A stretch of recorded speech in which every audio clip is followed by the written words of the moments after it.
Hello everyone, it's really good to see you here. So today we are going to solve a GFG problem which is detect cycle in a directed graph. So what we have given is a directed graph with vertices, number of vertices as V and E edges. So we have to check if it is containing any cycle or not. So this is the question. So let's dive into its approach part. So let's suppose we have given this particular graph. So you can see that this graph contains a cycle here, right here. It's a cycle, so we have to detect that if this is a cycle or not, like if this graph contains a cycle or not. So how we can do this is that, let's suppose we are starting from a vertex 1, and for doing this we have to take two things into consideration. So first one is the visited array, which is obviously we are going to check, like if we are going from one vertex to another, we firstly check if it is visited or not. So here we can solve this problem using DFS. So if you want to know how DFS works, then you can check the DFS video uh, on the same channel.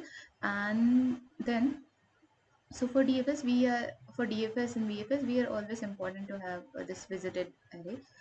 So what we are going to add here is that uh, another boolean vector or boolean array, which is going to have the count that if this particular DFS array is already, or if this particular DFS vertex call is already happened or not. So this is going to check that. So let's see how we are going to do this. Let's suppose we are starting from this vertex 1.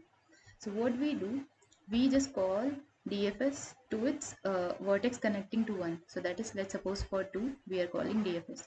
Again this 2 calls, so once 1 is visited, we mark it visited, and the DFS call for vertex 1 should also be marked as 1.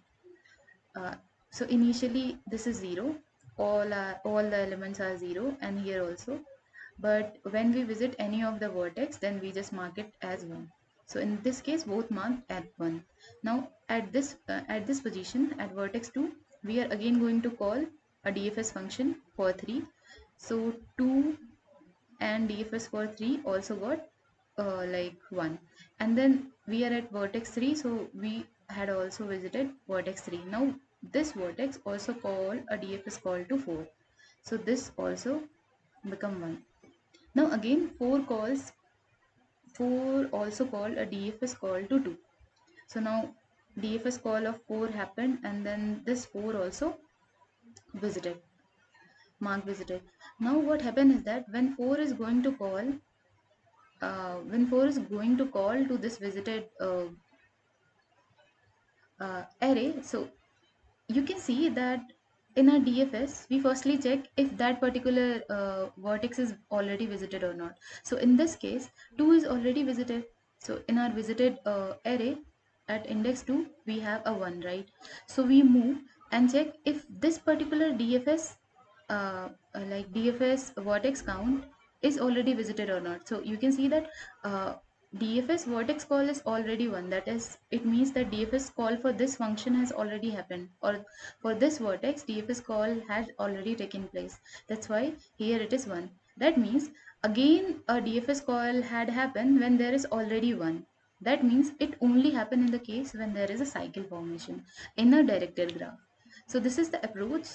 So by looking this, and by looking like if the vertex is not already visited and our DFS function is going to return 1, then also we can say that there is a cycle. So let's dive into the coding part of it. So here this bool DFS contains the graph and the visited array and the DFS check array and the starting vertex S. So what we are going to do is, we are going to firstly mark visited vertex S as 1 and also DFS check as 1. After that we just like traverse throughout all the vertex which are adjacent to the vertex S, and then we check if that vertex is visited or not. So if it is visited, then we mark it.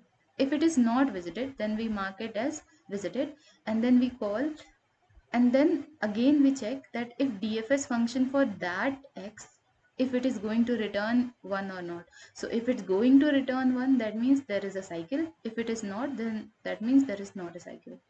So if this is not the possible case, then there is a case possible, which is that if our DFS check is already visited. So in our DFS call, when our DFS check is already visited, that means we have to return 1. And if not, after coming from this loop, we are going to make the DFS check as 0 again. That means we are firstly, when we are entering into the DFS call, we mark it as 1, and after completing the whole DFS call, we just mark it 0 again, and then at the end we just return 0 if there is no cycle formation. So in this is cycle, what we had made two Boolean arrays, visited and DFS check, and all of them initialize 0 initially, and then again we are running a for loop and check if visited I is 0. If it is 0 and if our DFS check is returning 1, then obviously there is a cycle present, otherwise no cycle present. So this is the overall approach to solve this problem. Now let's try to submit this out.